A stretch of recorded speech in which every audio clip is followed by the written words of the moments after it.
Good afternoon and welcome to the CT Private Equity Trust PLC investor presentation. Throughout this recorded presentation, investors will be in listen-only mode. Questions are encouraged and can be submitted at any time by the Q&A tab situated in the right-hand corner of your screen. Just simply type in your questions and press send. The company may not be in a position to answer every question it receives in the meeting itself. However, the company will review all questions submitted today and publish responses where it is appropriate to do so. Before we begin, I'd like to submit the following poll, and I'd now like to hand you over to Christine Cantrell, Head of Investment Trust Sales. Good afternoon.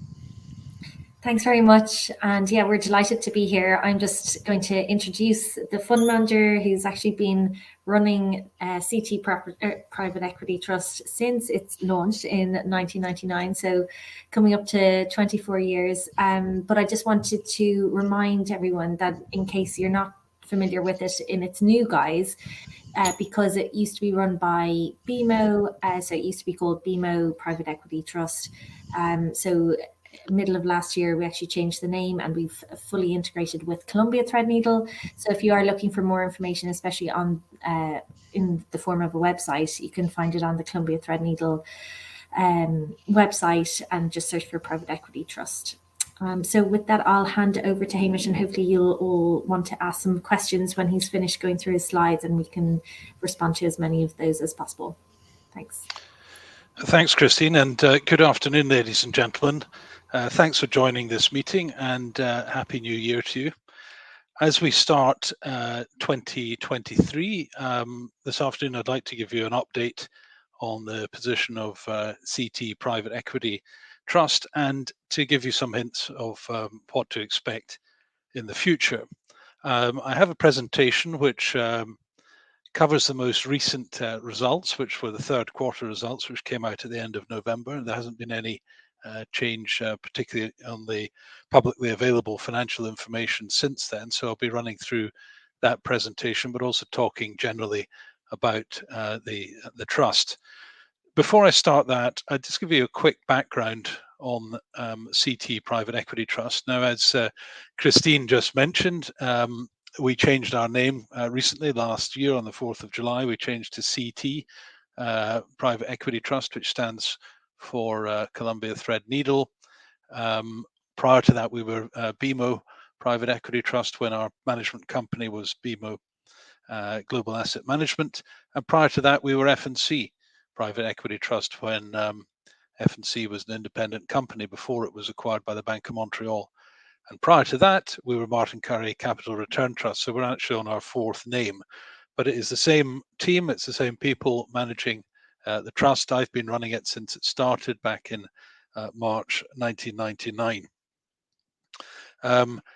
The trust is a mixture of private equity fund investments and co-investments. That's direct investments into private companies in the approximate proportions 50-50. We focus on European mid-market buyouts with some exposure to North America. Currently, we have about 15% in North America, but it's principally European mid-market buyouts. And within that, we focus on backing private equity managers who we describe as emerging managers. So these are new up-and-coming groups. We like backing them because we see that the motivation and the incentivization and the alignment is clearer and closer at that stage in their development. And we think if we select them carefully, we can produce very good long-term returns. And that has basically worked well for us in the last 23, 24 years. We have had a strong historical performance, and that continues to this day. But it's a very well diversified portfolio, meaning that you are able to capture that performance without taking high risk, and in fact you're taking moderate levels of risk. We have got a substantial and growing dividend, which I will talk about in a minute, and taken all together, this investment trust is a good way of a pretty wide range of investors gaining exposure to the private equity asset class, which is a attractive, high return, very interesting and growing asset class. So I'm now going to take you through a few of the slides. There are quite a few of them. Some of them I won't dwell on very much. And then we'll have time for Q&A. So we'll just go through here. So just to summarize the latest numbers that came out at the end of November, we had a strong third quarter. The NAV was up 9.3%, which meant that in the first 9 months of 2022, we're already up 14%. And that's quite a strong number for that stage in the year. We have announced the next dividend. The dividend yield is pretty high at the moment, based upon the new dividends. It's almost 6% actually.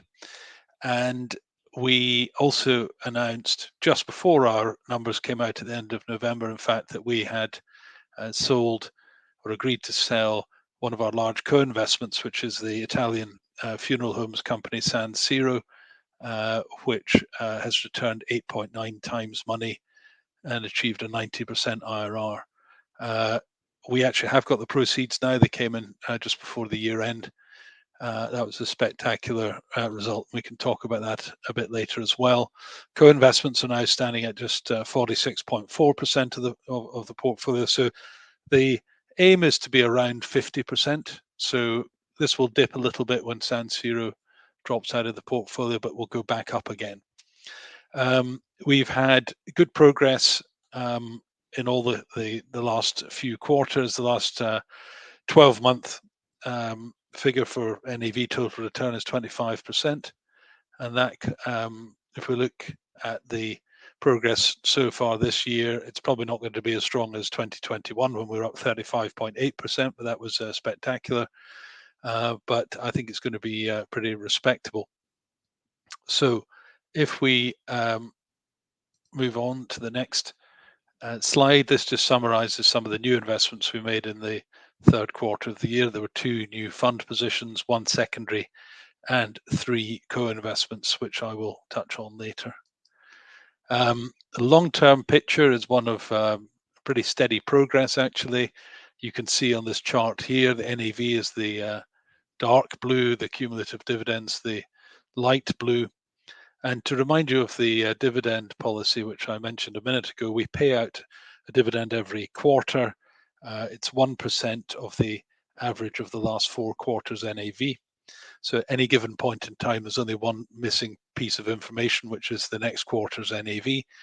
If that calculation would result in a dividend that is lower than the previous dividend, we just maintain the previous dividend. So it's basically an upwards only dividend policy. We're paying the dividends out of realized capital profits and income. So back in 2012, we changed the articles of the company following the change in the Companies Act, which allowed investment companies to pay out dividends from realized capital profits as well as from revenue.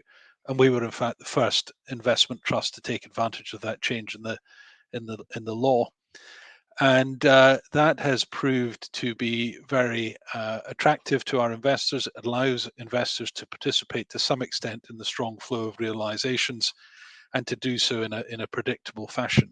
And so that policy has been in place for 10 years now, and has been well received. And in fact, actually, I would say imitation is the sincerest form of flattery, because many of our peers have actually emulated that policy.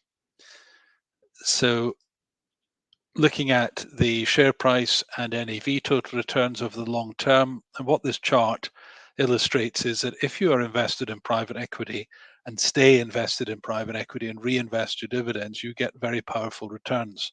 Yes, there is a little bit of volatility associated with the discount or premium, but the long-term picture is quite clear that you do actually get really very strong returns. To put this in context, you can see the dotted grey line at the bottom is the return from the stock market. And in round numbers, since we started nearly 24 years ago, you would have achieved double the annualized return in our shares compared with the market in general, and you would have 3 or 4 times the capital gain.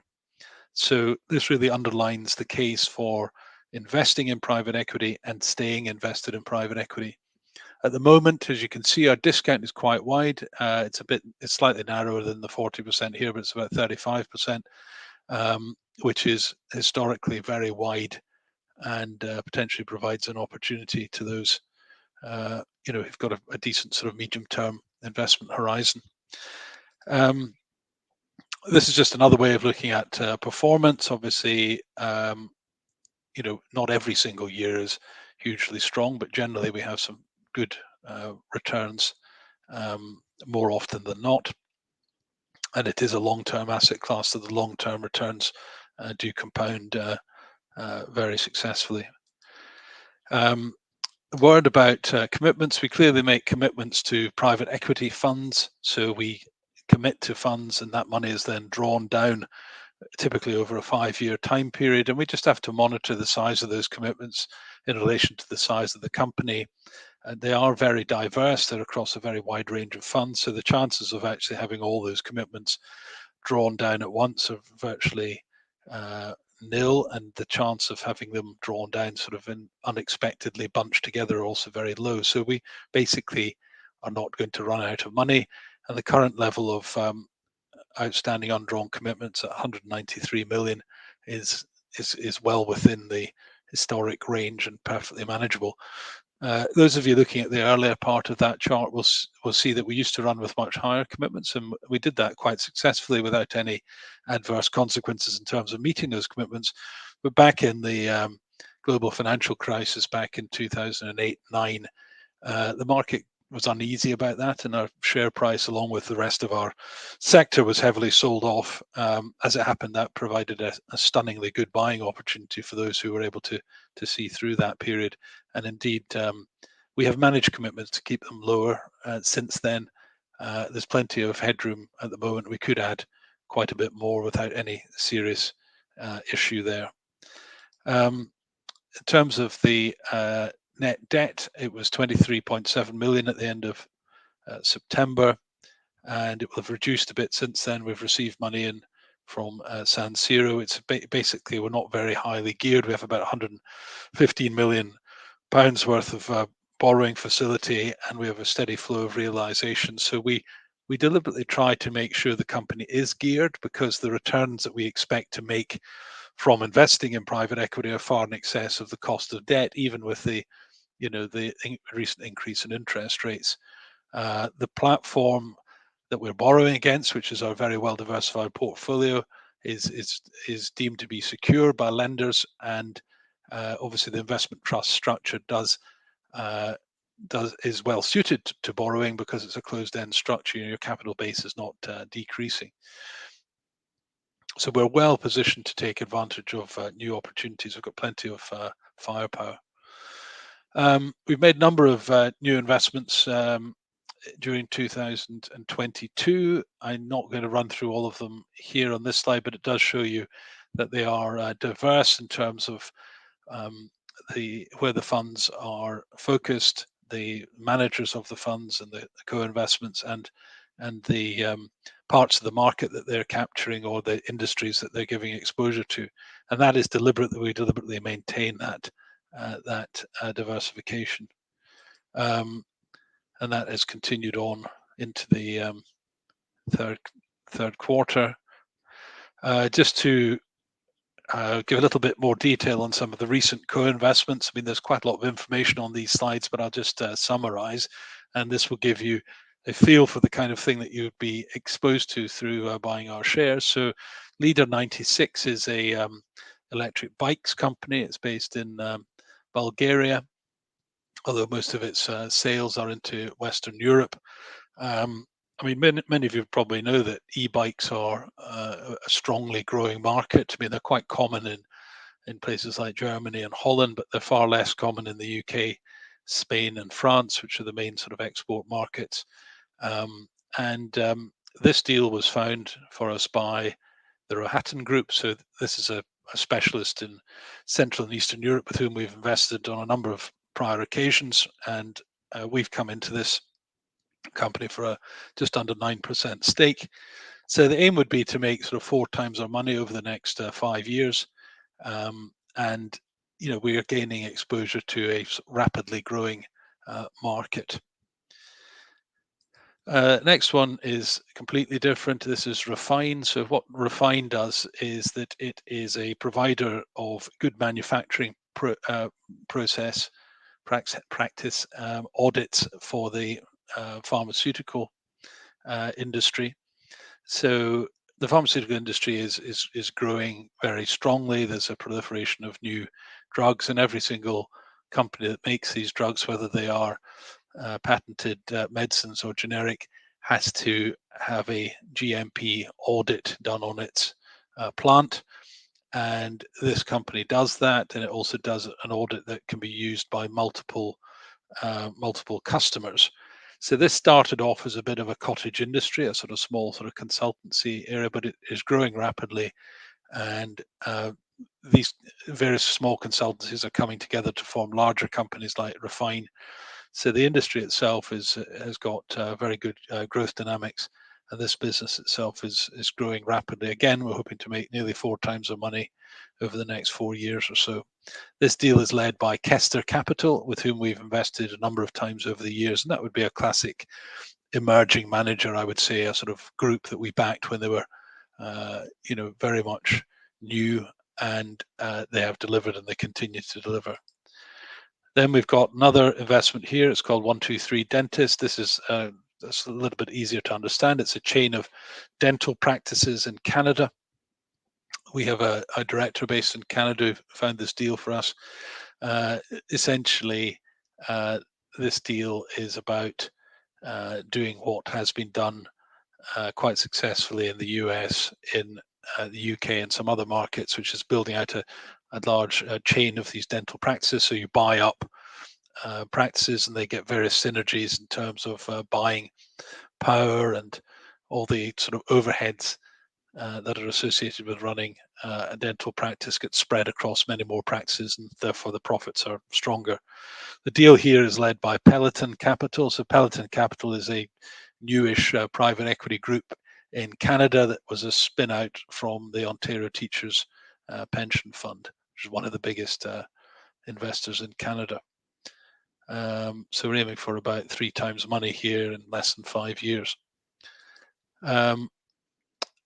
Another new investment, earlier stage sort of investment, is called NeuroLens. Now, NeuroLens is a deal led by MVM. So MVM are healthcare specialists. So what they tend to do is buy into companies where the product, the technology or the service is that works but hasn't been fully commercially exploited. And this is an example of that. So what NeuroLens does is it basically has a system for diagnosing and treating digital vision syndrome. So this is something some of you may be aware of. This people can get this from watching screens all the time. It gives them headaches, and their vision is blurred, and that can be corrected through wearing glasses that have got specially designed contour designed lenses.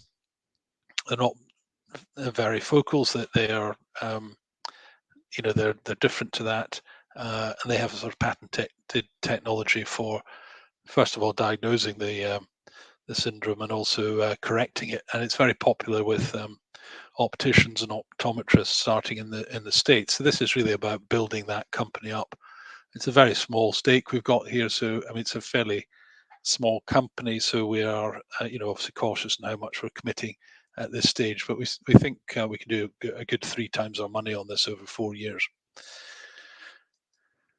And then another one this is also a Canadian deal. It's called MedSpa Partners. So this is basically, it has a whole series of medical aesthetics clinics. So what does that mean? Basically, these are places that people go to have treatment on their face often, cosmetic things like having wrinkles removed, and filler and things like that put into their faces, which is quite a strong growth market, not just purely for aesthetic reasons, but it can help people's self-esteem and all that sort of thing. So it's growing quite strongly. It's a significant part of the population actually build this sort of thing into their life these days, and this is expanding that chain, not just in Canada but into the United States as well, and that has started off well. So we've also had a lot of exits during 2022 so far. This is a list of the various exits we've had, and you can see, looking at the right-hand columns here, that the total value to paid in capital, in other words, the money multiple, is high in most cases, and so is the IRR, the internal rate of return. I mean, as a rule of thumb, anything above about 2.5 times is a pretty good outcome, and we've got a number that are much better than that here. Again, very diverse by geography, by lead private equity house, but also by the sector that each of these businesses has been involved in. Most of them are niche businesses where there's been strong secular growth and where the company itself already has a strong market position. So those are the ideal circumstances, and where they are well led by a good private equity house, we have a good chance of success. And that continues over leaf onto the next page. You can see these numbers are all very punchy. We're rejuvenating the portfolio the whole time. So these are the underlying positions that we have put new money into during 2022. It does cover a number of those co-investments I've mentioned, but lots of other earlier deals. And again, you can see hugely diverse, but also quite niche, diverse by geography, by lead house. And the reason I keep talking about diversification is it's the only way, in my understanding, that you can reduce the naturally high risk of private equity down to moderate levels by building out a broad portfolio with companies whose fortunes are independent of each other. That's some more there. So just the long-term picture of drawdowns and distributions, there is a connection. I mean, typically when you have high activity on the drawdown side, there tends to be high activity on the distribution side, but not always. You can see how that goes over the long term. We had a very, very active period in 2021 there was an element of catch up from the year before with very strong realizations. 2022 has been less active on both fronts, but actually really quite active when you compare it with the previous norm. In terms of our largest underlying holdings, so the San Siro Funeral Homes Company, this is the one that's been sold, so this will no longer be in the portfolio in December, but we essentially invested in this Italian funeral homes company with a lead manager called Augens. Now, Augens, based in Milan, a deal-by-deal manager, and we've got to know them over the years. They asked us to back them in this deal, which involved buying essentially the largest funeral home company in Italy. It only had 2 homes, but they're quite big ones. And the plan was to build out a chain of funeral homes across northern Italy and ultimately nationally. Now, that has been done in the UK, it's been done in France, it's been done in America, but it has not been done yet in Italy. So they were the first to do that. This business has been sold after 3 years, successfully implementing its investment thesis, and it's been sold to a French infrastructure fund at an exceptionally good price. We've made just under 9 times our money. We have reinvested 25% of the proceeds into the new deal, so we'll probably make another 2.5 times on that element. But that's been a spectacular success. Augens are very much what you would describe as an emerging manager, very much a mid-market buyout house. And so a good example of what can happen when you find teams like that and back them and allow them to sort of get on and make money for you. So that's a good outcome. Sigma is a US-based electronic component business. This is beginning to turn its mind towards exit. It's done pretty well. It's weathered the COVID and COVID aftermath period quite successfully, despite some supply chain issues. They seem to have overcome those now. Then we've got a couple of oil services or energy services businesses here. TWMA, which cleans up drill cuttings, and that's growing quite well. The high oil price, which is not good for everybody, is actually good for a business like this, and that's making decent progress. The deal's led by Buckthorn. The next one down, Coretrax, is also led by Buckthorn. So this is also benefiting from the high oil price, but it has quite a strong counter-cyclical aspect to it as well.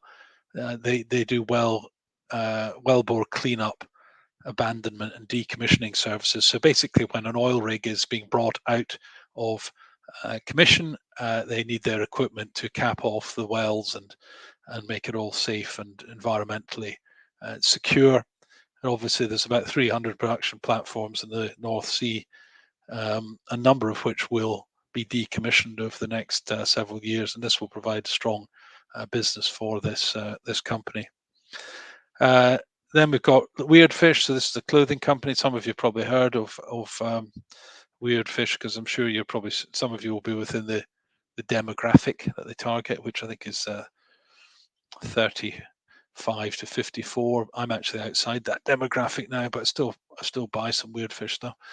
Now this business has had a bit of a roller coaster. It struggled at the beginning of lockdown, then it transitioned to an e-commerce business very successfully, and also benefited from staycationing, and so it recovered very strongly. But then it has been under more pressure recently as the the recession has begun to sort of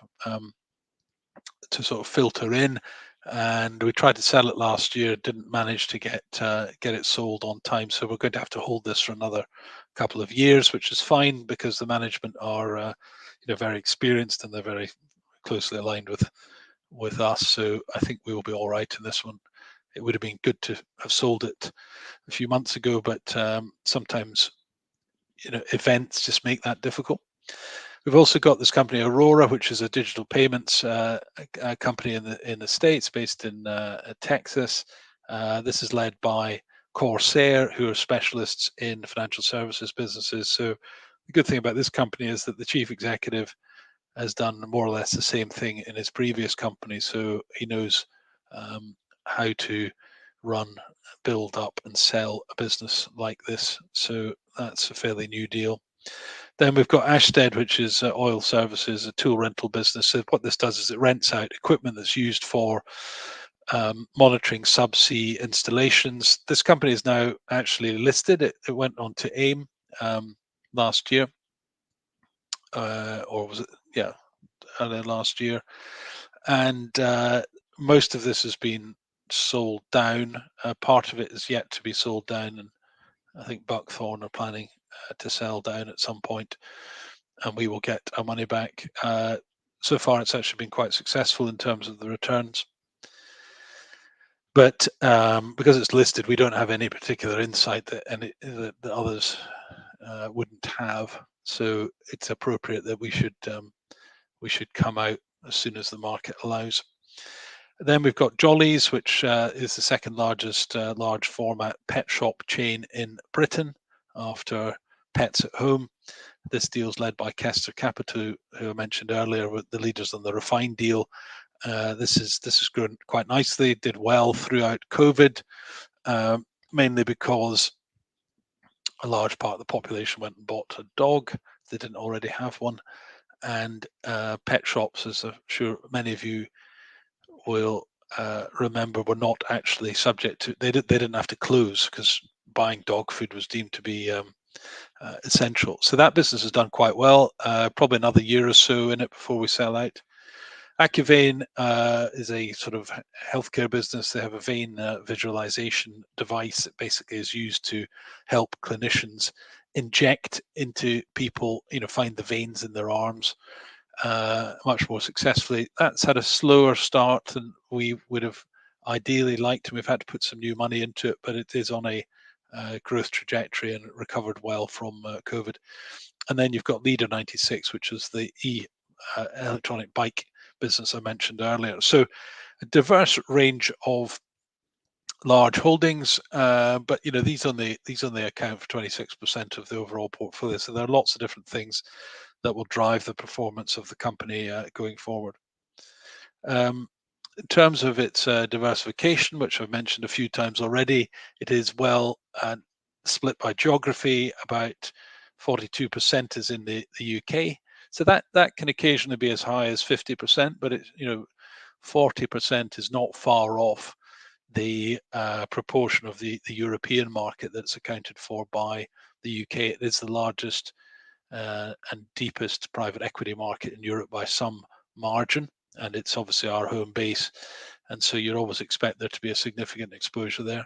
Most of the rest of the portfolio is invested in various other European markets, and we also have a small but worthwhile amount in the USA, and that's really because we have a number of long-standing, quite successful relationships there that we continue to back.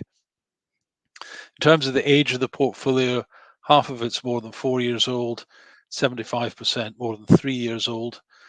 And the reason for quoting these statistics is that the typical holding period is about 4 years. So after about 3 years, if things are going according to plan, the lead manager will be planning an exit. And so monitoring the 3 years plus element is a way of monitoring our sort of maturing element of the portfolio that is going to turn into realizations fairly soon. And realizations are typically at a significant premium to the long term or to the previous carrying value, typically at least 35%. So when you have a lot of realizations, it tends to boost NAV. So there's a clear link between strong realizations and strong growth in NAV. In terms of the actual sort of price of the portfolio on a weighted average basis, we're at 12.9 times. These deals have obviously been in the portfolio for a while. They've grown. They've grown in size, and quite often they've been uplifted in terms of their valuation. They were 8.2 times at entry. If you look at that particular snapshot of the portfolio, some of that increase is due to the write-up of San Siro, but most of it's just been gradually happening. The portfolio is not very highly geared. It's a debt to EBITDA, which is essentially debt to cash flow of 2.9 times, which is relatively modest level of gearing. So although gearing is part of the value creation process for management buyouts, we are not excessively geared by any stretch of the imagination at an underlying company level. Obviously, we've got gearing at our own company level, so it doesn't make sense to have too much at the underlying level as well. In terms of sector, we are well spread by sector. We've got a couple of large sectors where we have significant exposure. So information technology, nearly 20%. That includes software and hardware. And healthcare, we're at about 27% or so. So nearly half the portfolio is in healthcare and information technology. Now, these are sectors where there is long-term growth. These are sectors that we have favored for a number of years, but they're also areas which were very much sought after during COVID and since, because of the secular growth characteristics and the visibility of growth into the future, which is driven by things like the digitalization of the economy globally, which was accelerated during COVID, and also advances in healthcare, which not just pharmaceuticals but different healthcare technologies and services, which has been driven by advances in science, but also their demographic changes, which are putting lots of momentum behind that. So we don't make any apology for having those sort of high-ish weightings there. That has stood us in good stead historically, and I'm sure will continue to do so going forward. So we have had a good, strong performance in the first 3 quarters of 2022. When are we going to have the December numbers? I hear you ask. Well, that will be late March. I think actually I can tell you the exact date. It is results will come out on the 22nd of March. So we will know by then, obviously, how the year has finished. The portfolio is broadly based and has proved to be resilient through the pandemic, through the energy crisis, the invasion of Ukraine, and all these other external shocks and rising interest rates which have resulted, but we still continue to make progress. We've got plenty of firepower to make new investments with our revolving credit facility, plus the proceeds of realizations. And we are careful at making new commitments to funds and new co-investments. We still find good value in the lower mid-market, and exits have continued strongly throughout 2022. Won't be up to the level that we achieved in 2021, but it won't be far off it. It'll be well over 100 million when we get the final total for 2022. There are challenges, obviously. The companies in our portfolio are not immune to high energy prices, to inflation, to supply chain issues. What I would say is that they all have the benefit of private equity managers working with them to tackle these things. When we sit in board meetings, the issues of things like inflation and supply chain issues come up all the time. And I would say that most companies are adjusting to these challenges and doing their best to continue to grow profits through the period. A number of them are continuing to grow quite nicely. Consumer-oriented businesses are much more sort of vulnerable at the moment than those that are selling to other businesses. But everybody's concerned about things like inflation and interest rates going up. Private equity has proven its strength in challenging environments, including during the pandemic and more recently post the Russian invasion of Ukraine. Lead managers are able to share best practice across their portfolios. They've been able to provide finance and expertise, and this is why private equity companies generally outperform companies in general. And we're pretty confident that because of all that, we will continue to grow value for shareholders over the medium and longer term. So that is the formal presentation over. So I think we might just open it up for Q&A now. Yeah, thanks so much, Hamish, and also thanks for everybody who has submitted questions. So we've got quite a few. I'll try to rattle through them as quickly as possible. So first one, and I'll go through a lot of the ones that were pre-submitted because it's only fair. The first one is the average EV to EBITDA of your portfolio seems to be lower than your main listed peers. Do you have a reason for this? Do you target a different segment of the market, or are you more valuation conscious? Yeah, the main reason for this is that we are generally investing in the lower mid-market, and so pricing is lower at that part of the market. We are obviously price conscious, so a typical in price for us would be about 8 times EV to EBITDA on an individual company basis, and that's based on a sample of over 100 co-investments over the last 20 years. So we are value conscious. Most of our listed peers would not be as focused on the mid-market as we are, and therefore when you see their valuation multiples, they can be significantly higher.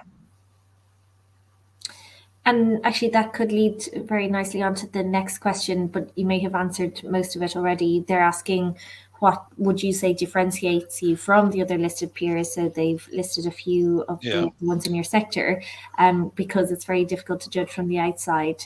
Would you refer back to that segment that you're looking at? So I think, how are we differentiated? So, we have got, first of all, we've got 40-something% in the UK. So we're probably more UK oriented than most of our peers, certainly than Pantheon and Harbourvest and Aberdeen, Neuberger Berman, possibly also more than ICG Enterprise. So we are more. If you're interested in investing in the UK, we are an easier way to do it. The other side of that is that they've got more international exposure. So I mean, some of them will probably have very little in the UK. They'll maybe have 6 or 7% of the overall portfolio. That also means that they and we are subject to exchange rate fluctuations differently. So for us, if sterling is weak, in most of the portfolio, a majority is not sterling denominated, so that tends to boost the NAV in sterling terms, but it tends to boost the NAV for the others who are even more international than us. The opposite is also true. So if the euro is weak against sterling, we are going to be better protected against that than the others, or if the dollar is weak against sterling. Sadly, that doesn't happen that often. But and then the other differentiating features, nearly half our portfolio is co-investments. So that means we're quite different from Pantheon, Aberdeen, private equity opportunities, who are largely not in co-investments. ICG Enterprise does have a number of direct holdings, so it would be it's not similar to us, but it does have some concentrated positions. They're probably more concentrated than ours, quite a bit more. Neuberger Berman, again, it's largely co-investments. It's more international. It's obviously an American management team. So although they all look similar to the outside observer, there are some quite significant differences. Also, we've got a very good dividend. Most of the others haven't got anything like as strong a dividend in terms of quantum and growth rate. Great, thanks. And actually, just because you mentioned currency, there's another question from Jeremy, who was asking if the currency exposure is hedged. So you're saying it's not? It's not directly hedged. I mean, we do have an indirect hedge in that we tend to borrow in euros, so that does partially hedge out our euro exposure. It doesn't completely hedge it out. It probably accounts for about a third. Probably takes out about a third of the exposure there. And dollars? And we don't hedge on dollars. I mean, that's only about 15%. So what we take the view that the currency risk is part and parcel of investing in these countries. So if we think there's going to be a long-term adverse currency risk from investing in a country, we won't invest in it. Okay. Which is why we don't have very much in Argentina and places like that. Yeah. In fact, we don't have anything in these countries. Yeah. Now going back to more the corporate setup, has anything material changed since CT took over from BMO? Are you working with the same team as before? I think you mentioned that you are largely. Yeah. If you could comment a bit further. Well, we changed the name, obviously, and the branding, which is probably confusing everybody. But other than that, it's very much the same. I mean, we run an autonomous business here within Columbia Threadneedle Investments. I've got the same immediate boss. He has a different overall boss, as does everybody else in the company. We have essentially exchanged a large financial institution that was based in Canada, which is our parent, the Bank of Montreal, which have been going for about 200 years, with another large financial institution that's based in the US, in Minneapolis, which has been going for about 130 years. So not that much change at all. In fact, practically speaking, no change. One of the good things about Columbia Threadneedle as a parent is that they don't have any private equity at all, and they're keen on growing it. So we are getting good support from their sales team and also from senior management in growing the business generally. And I am working with the same team. So I should have mentioned this before. I mean, the team doesn't just manage this investment trust. We've got 9 other funds. We manage about 2 billion sterling altogether, and the team is 9 people strong. So I'm just the leader of the team. Mm-hmm. Great. No, that's helpful.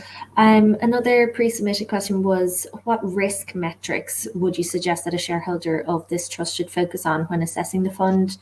And can you comment on any risk metrics that you use? Yeah, I've touched on some of this in the presentation. I've talked about diversification a lot.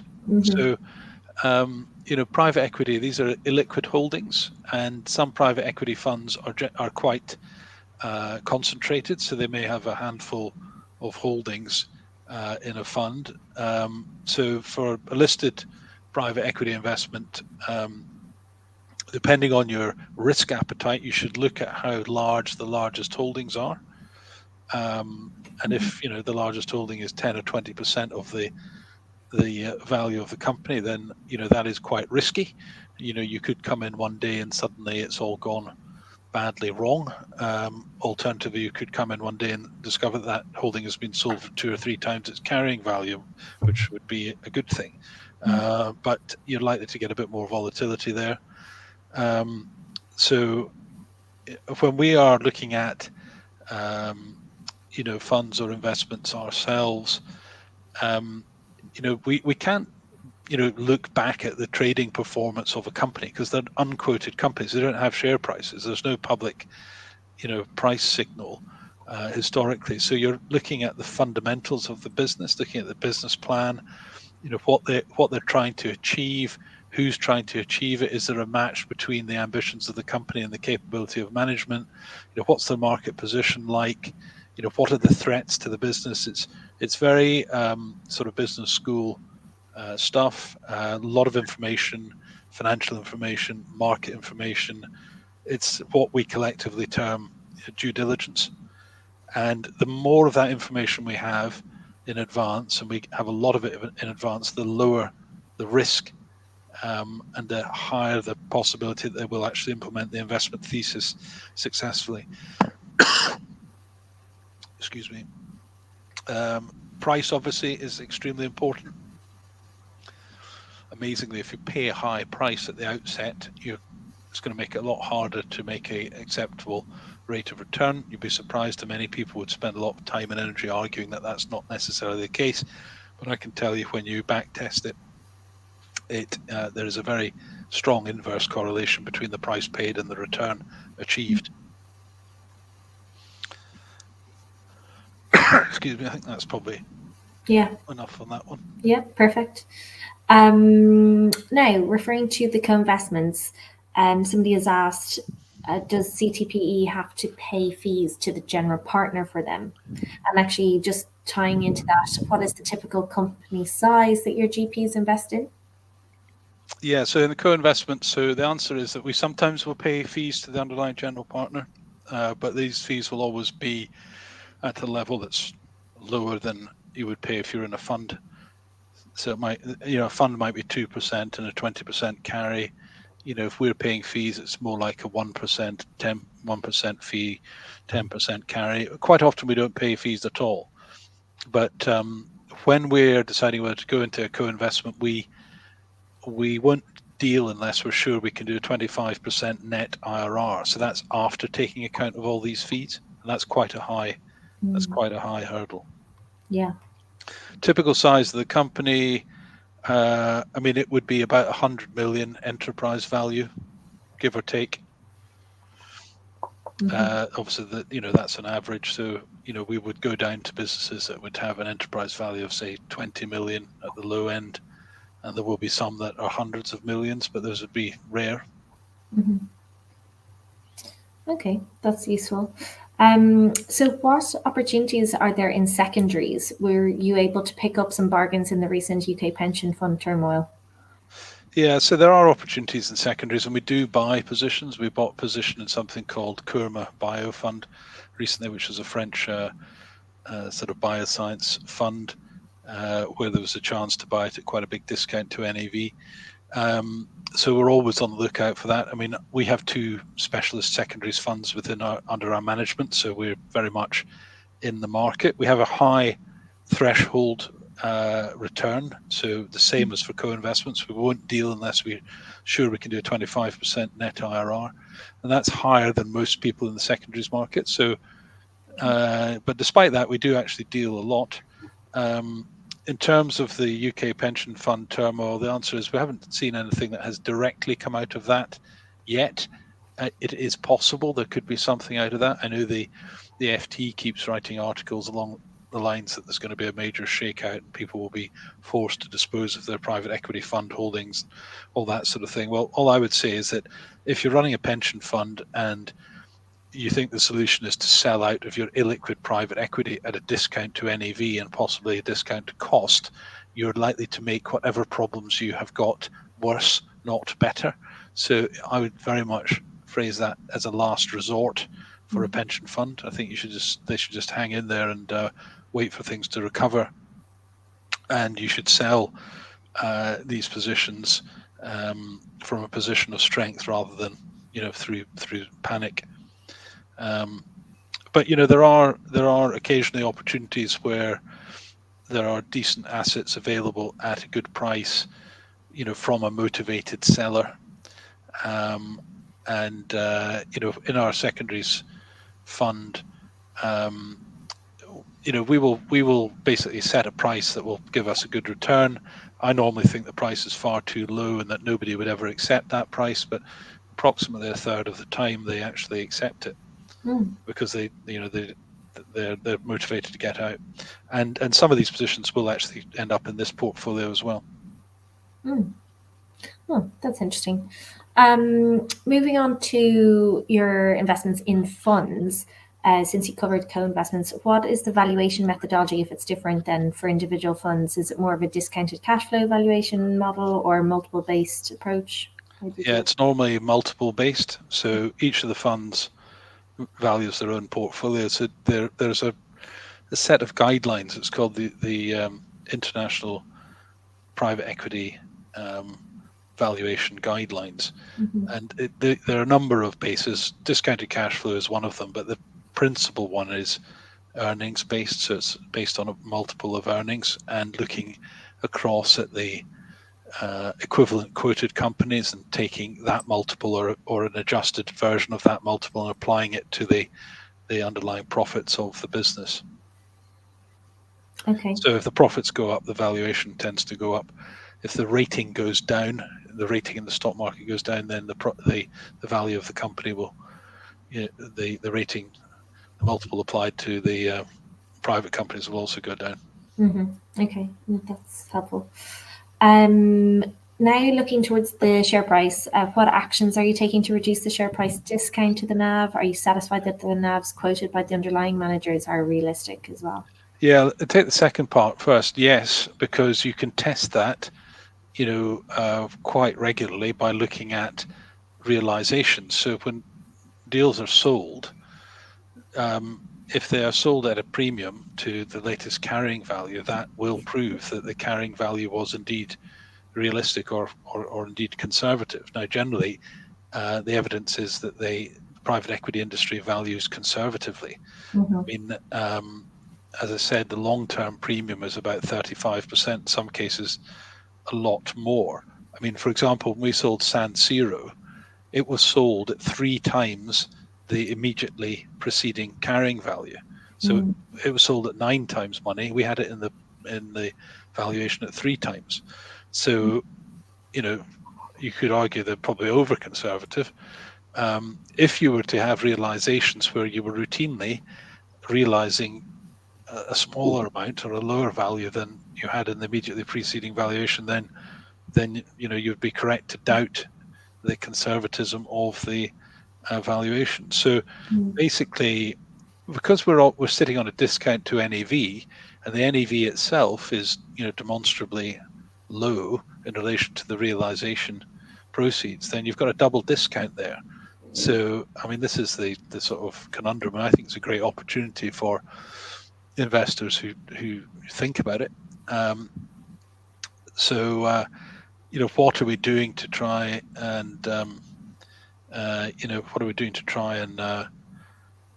combat that? Well, to try and explain that to people that there's a stunningly good value available, and hopefully they'll buy the shares, and that This is one of the, in some ways it's a drawback that there's a fluctuating discount, but it does provide you with a good opportunity to sort of average down, and reinvest dividends is a good way of doing that. We do have the ability to buy back shares, and we did use that last year. We've done it twice in the history of the company. It's rarely used in our sector generally. I think although buying back at this sort of level will enhance NAV, it's a one-off event. If we use that money for buying a company and making the same return on a company, hopefully we make that return year in, year out for several years. So you've always got to bear in mind that if you use capital to buy back your own shares, you haven't got that capital available to invest in companies and make a good long-term return. And the other thing is, if you use too much capital to buy back shares, then you're increasing the risk profile of the company, which eventually the market will notice that, and that will probably have an adverse effect on the rating, and so you're back to square one. Yeah. Sorry. There is some background noise. Apologies for that. But on the same topic of discounts, Jeremy has asked, have you or would you ever consider converting the trust to a long-term asset fund?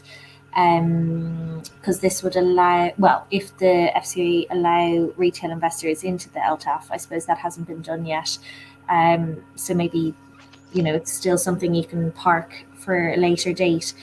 But he's suggesting that would then immediately remove the discount, because it would allow people to invest at NAV and grow the fund potentially. Yeah, I think in some ways the long-term asset funds are trying to sort of reinvent investment trusts, and I'm not entirely clear that you would necessarily be able to eliminate the discount. You've obviously got, the price is determined by supply and demand in the market, and so the price is a real price. You can transact at that. It's not dependent on anything other than finding somebody else that will trade at that level. It's not dependent on the amount of cash in the fund or anything like that.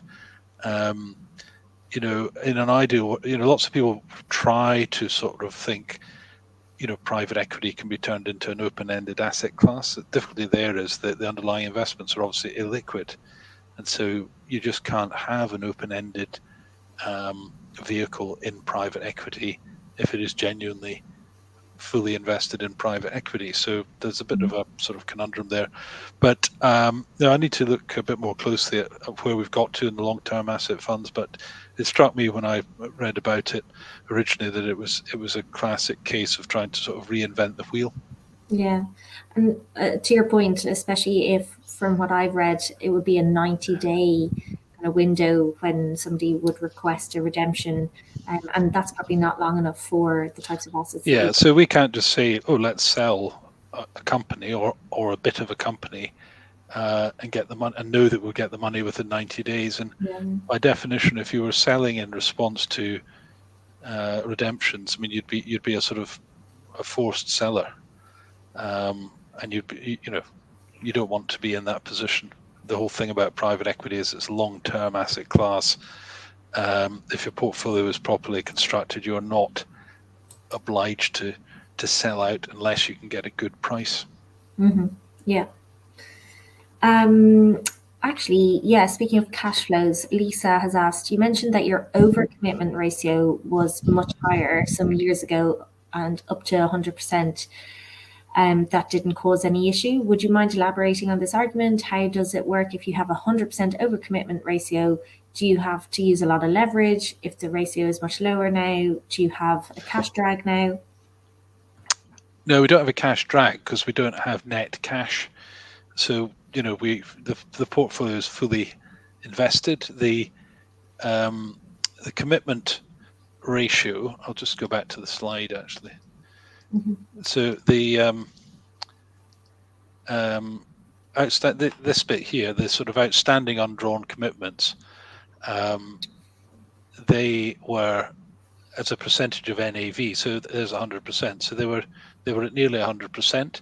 So what that means is if back then the NAV would be quite a lot lower. Say it was 200 million, so we'd have I think it would say 150 million might be 150 million of commitments. So the risk that you're running there is that those commitments will be probably drawn down over roughly 5 years. So that'd be 30 million pounds a year. If you didn't have 30 million pounds of spare capacity, either from net realizations or borrowing, you might not be able to meet the commitments. Now, the reality is that we plan this very carefully, so we always can, and we even back then we could. We'd never got into a position where there was any risk of us not being able to meet commitments. But at the time, during the global financial crisis, the stock market decided that everything was collapsing about their ears, which was a fair assumption in early 2020, in 2009. And that not only were we going to have lots of refinancings called and therefore have our outstanding commitments all called, but also that our borrowing facilities with the banks would all be cancelled, and that it would all end in tears. Now that was a unrealistically negative view for the market to take. Prices went down, and a number of very astute investors realized that and bought heavily at the bottom. Some of them are still our investors to this day, having got in at sort of 50p or 41p was the low point. So it's outstanding undrawn commitments are easily manageable, provided you do the analysis and you do projections and you make sure your projections are conservative. Just further on that point, Lisa's also asked, does the 50% target to co-investment help to manage liquidity? It does, yeah, because as probably worked out, you can, when you make a co-investment, you decide exactly when you're putting the money out, and to some extent, you've got a bit of influence over exactly when it's exited as well, because you're probably influential in the syndicate. So it does help, yes. Okay. I'm conscious that we've taken up about an hour of everyone's time and your time, Hamish. Will I ask just one more question? Yeah, sure. Difficult to pick which one because there's still quite a few. So Jens has asked, you mentioned the gradual write up of positions. What is driving that process of increased multiples?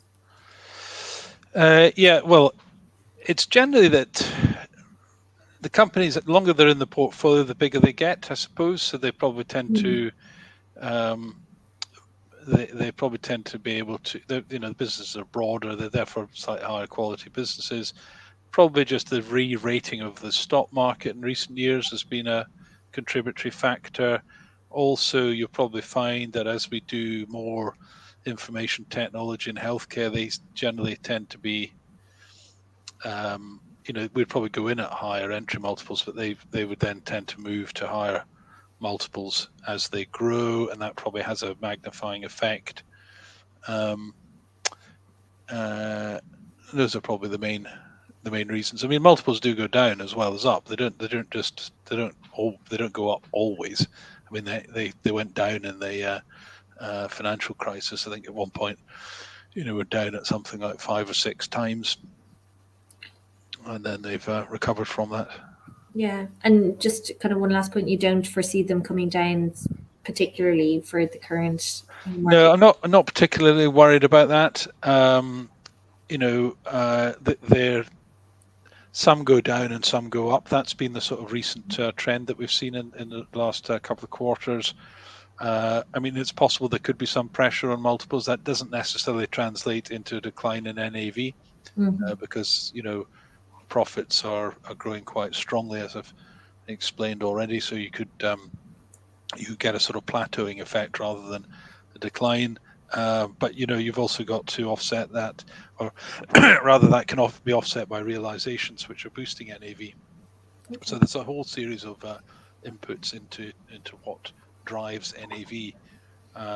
But in the long term, if we're doing our job properly, it should go up steadily. Great, thanks. And if there's more questions that weren't answered by the presentation and the latter Q&A, we'll try and get back to you on the website of the Investor Meet Company platform. But I'll hand back to Alessandro now, just to wrap up. Yes, Hamish, Christine, thank you very much for being so generous with your time. I think you addressed all those questions you can from investors. And as Christine just mentioned, of course, the company will review all those questions submitted today and will publish those responses on the Investor Meet Company platform. But just before redirecting investors to provide you with their feedback, which I know is particularly important to the company, Hamish, could I just ask you for a few closing comments?